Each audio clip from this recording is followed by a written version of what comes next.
just add a little bit of flour, tighten it up. You don't want to add too much. You want this to be smooth.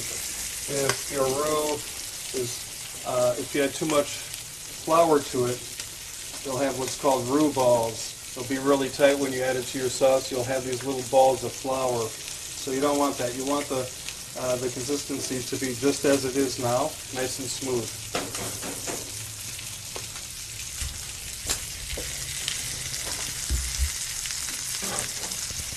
So what we'll do, we'll turn the pork on its end. We'll hold it there.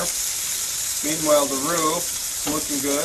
What I'm going to do is let it go a little longer. It'll be a light brown color, and then I'll turn it off. The roux will typically carry over cook, so when it's a light brown, I'll turn it off and it will darken in color. So we're going to sear the ends off, and we'll be adding, we're going to sear the ends off, and we'll place this in the oven at 350 for about 45 minutes to an hour. Depends on the piece of meat how long it's going to take. Typically at that temperature, after searing it and placing it in the oven, it's about 45 minutes to an hour. Depends on how thick your meat is.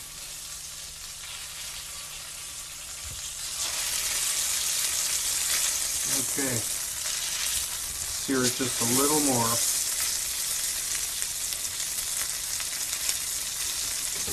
The roux is looking good. It's taking on a light brown color. I'm going to turn that off.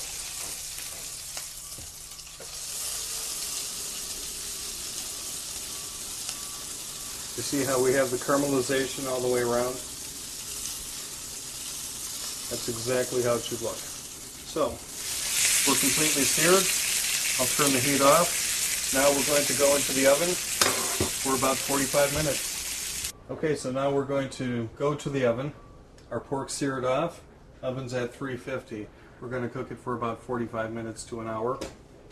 I will show you how to check the temperature. Make sure that it's done perfectly. You don't want to overcook it, otherwise it'll be dry. You don't want to undercook it for obvious reasons. You don't want to eat mid-rare pork. So we'll check on that. Our roux is looking good. It's a nice light brown color. And we will set this aside. And when we make the pan gravy, if we need to add this to thicken it up, we'll have the roux on hand. There won't be any delays.